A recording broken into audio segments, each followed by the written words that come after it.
Hello and welcome to another session of next Saviours Essential Question Series for NEET PG 2025. Any paper, any post-graduation entrance paper is incomplete without a question asked about supracondylar fractures, its complications, and its comparison in particular to the lateral epicondylar fracture. So today, exactly this is what we are going to talk about in the comparative analysis and how to conclude to a question directly. You see, the two types of the fractures around the elbow in case of children, which are very commonly encountered in the clinical practice, are the supracondylar fracture or the lateral condylar fractures. You see, supra, as the name indicates, that this is the medial epicondyle, this is lateral epicondyle. So supracondylar means above the level of the condyles, while lateral condylar fractures means the fractures of the lateral condyle directly.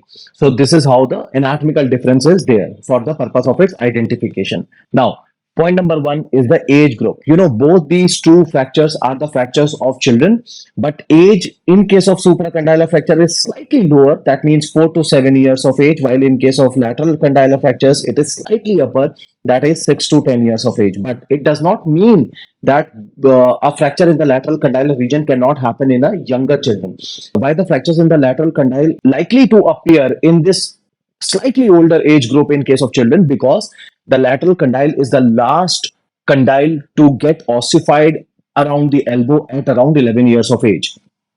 Second is the mechanism of injury. Now, all of you know that fall on outstretched hand. Imagine if the child is falling from height at the time of impact to the ground, there is an impact on the wrist. Now, this force will be transmitted all the way up to the level of the elbow, where it will get concentrated at the level of the olecranon.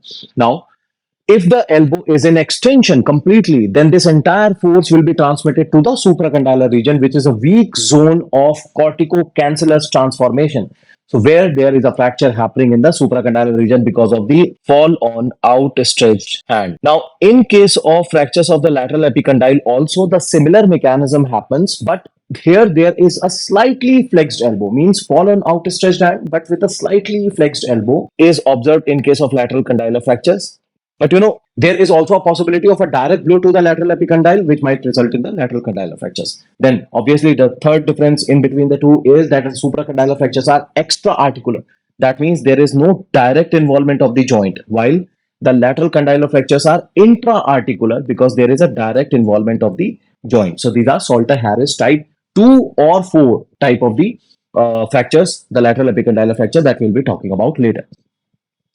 Another difference is in the form of displacements. Now, in case of supracondylar fracture, majority of the times the distal fragment is displaced posteriorly. 90% of supracondylar fractures are having a posterior displacement, while less than 1% of the fractures are having anterior displacement. The rest is undisplaced type of the fractures. So that is why the posterior displacement is most commonly seen, and this posterior displacement is also known as extension type, while had there been an anterior displacement, then it would have called as a flexion type. But here, extension type is more commonly observed in case of supracondylar fractures. In case of lateral condylar fracture, there will be obviously a displacement that is inferior and slightly posterior. That means inferior, posterior, and slightly lateral.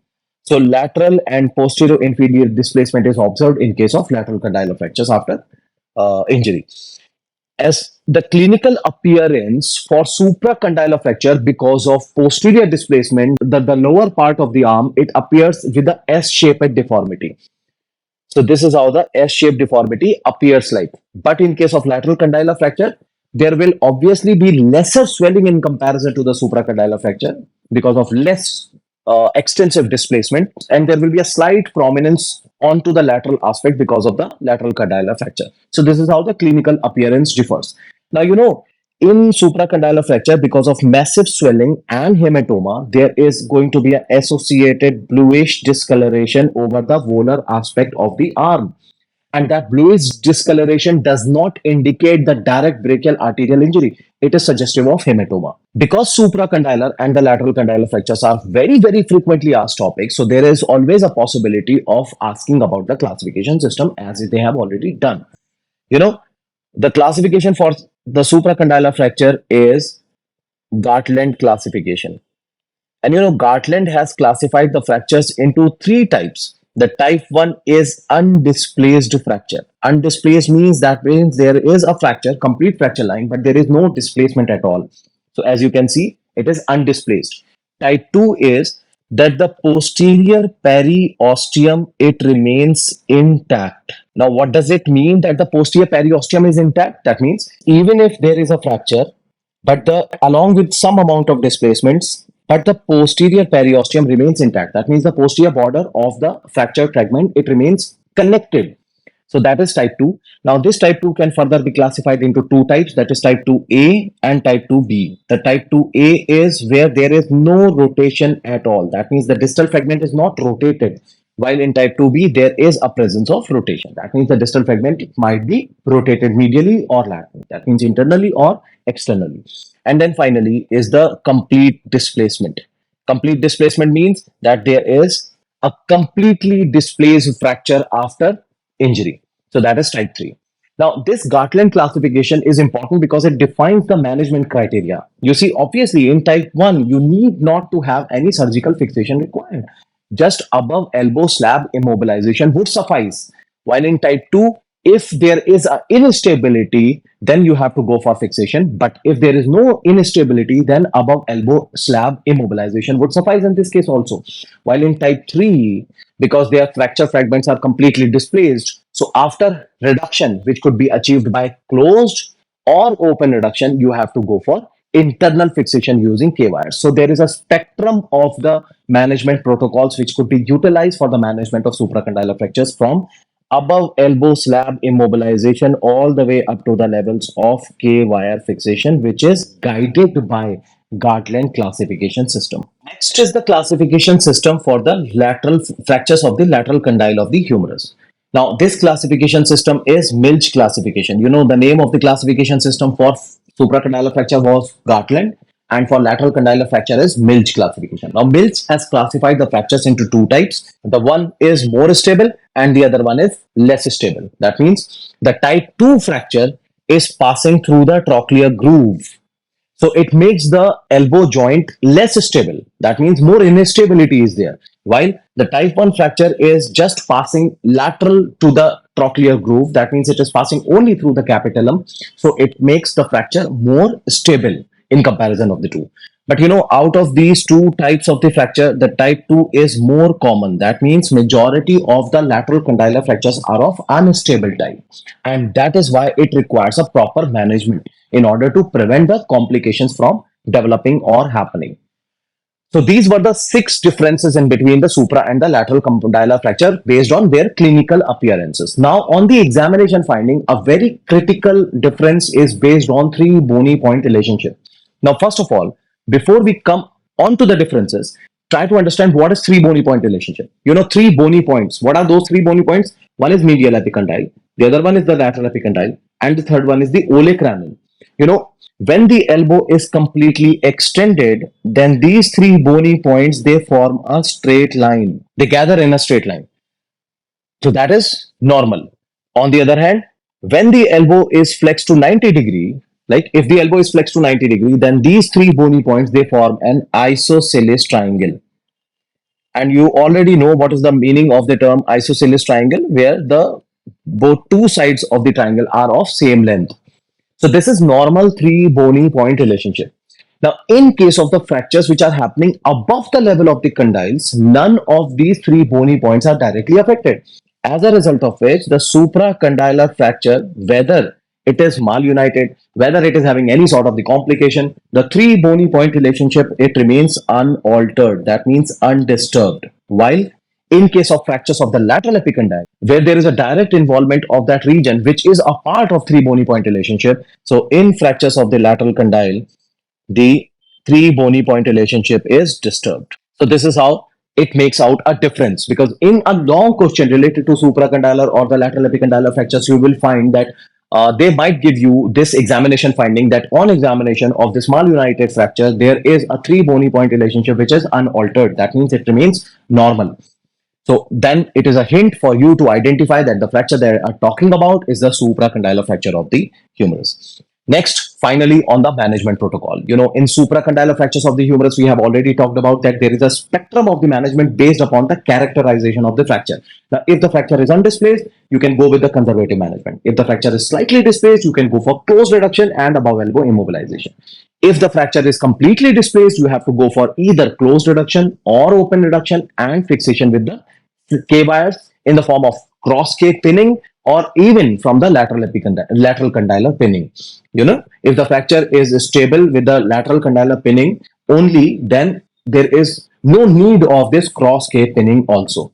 So this is the spectrum of the management for supracondylar fractures. But in case of lateral condylar fractures, you only can do open reduction and internal fixation. That means nothing else. Open reduction, internal fixation. Why? Because after getting fractured, this small zone of the lateral condyle, it flips upside down. So the surface which was the part of the joint that has to be intra-articular surface, it gets flipped to become the part of the fractured fragment. Now this region, the surface which is articulating with the joint, if it is opposed to the fractured surface, it will never unite, and that is the reason why it goes into non-union. So what you have to do in the management, you have to open the fracture. After correcting this flipping, you have to fix it using K wires, right? So this is the management. So in case of supracondylar fractures, variety of management. In case of lateral epicondylar fractures or lateral condylar fractures, only open reduction and internal fixation. Now, before we come to the final difference in between the supra and the lateral condylar fracture that are related with the complications, try to understand what is the normal carrying angle at around the elbow joint. The long axis of the arm and the long axis of the forearm, they are not aligned in a single line. It is not a straight line. There is an angle which is created in between the two, known by the name of carrying angle, having a value of around 7 to 13 degrees. It varies from male to female and in the age groups also. But when both the angles on both the sides of a single individual are same, it means normal carrying angle. But there could be a variation. If there is any fracture which has malunited or it has gone into non-union, then it might result in the deviated abnormalities at the elbow joint. Now, if the long axis of the arm and the forearm, it creates an angle having an apex which goes in the opposite side, that means pointing away from the body, then this deformity is known as varus deformity. On the other hand, if the apex is pointing towards the body, then it will be called as valgus deformity. That means cubitus. Cubitus means elbow. Varus or valgus are the deformities. So cubitus varus is the deformity around the elbow joint. When the elbow is kept in the extension, then the apex is pointing away from the midline of the body. While cubitus valgus is the deformity where the elbow, when it's kept in extension, the apex is pointing towards the body. Now, why am I using the word extension as a prerequisite in order to demonstrate both these two abnormalities? If the elbow can't be extended completely, you cannot say that the patient is suffering from varus or valgus deformities, because one of the prerequisites in order to identify the deformities are the elbow extensions. That means you can demonstrate this cubitus valgus or varus only when the elbow is kept in extended position. If I give you one example, if you look at this image, here on the left side, it is absolutely normal, the carrying angle. But here on the right side, because of the deformity, when the elbow is completely extended, the apex is pointing away from the midline of the body. So this is how clinically cubitus varus is observed or seen. Once we have discussed about it, now we can easily understand the basic complications related to the supra and the lateral condylar fractures. In supracondylar fracture, the immediate complication could be associated to the arterial injury and the nerve injury. What is the name of the artery which is lying right in front of that fragment? It is the brachial artery. So brachial artery might get injured. But it is a very rare phenomena. As far as injury is concerned, compression is far more common than the complete rupture of the artery. Second is the nerve injury. Now, in the nerve, it is the anterior interosseous branch of the median nerve which is far more commonly affected. Apart from this, there could also be an involvement of the radial nerve. So it is not like that the radial nerve cannot be injured. So radial nerve or the posterior interosseous nerve can also be injured. Now, after this immediate complication comes the early complications. If there is a compression, too much of the swelling, it might result in compartment syndromes and eventually might progress to cause the Volkmann ischemic contracture. Then, as a late deformity or the late complications, because the supracondylar region is up happening at the corticocancellous junction, that means in the metaphyseal region of the bone, it is having rich vascularity. So it these are the sort of the fractures which tends to unite faster. But if they are not managed properly, that means no 100% reduction was achieved, then obviously they might unite with the deformity, leading to malunion.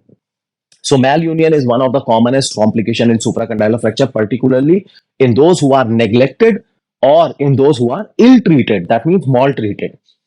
Now, over a period of time, what happens that because the fracture fragment was displaced medially, and with the internal rotation deformity, there is a gradual progression of the deformity in the form that the lateral region outgrows the medial part.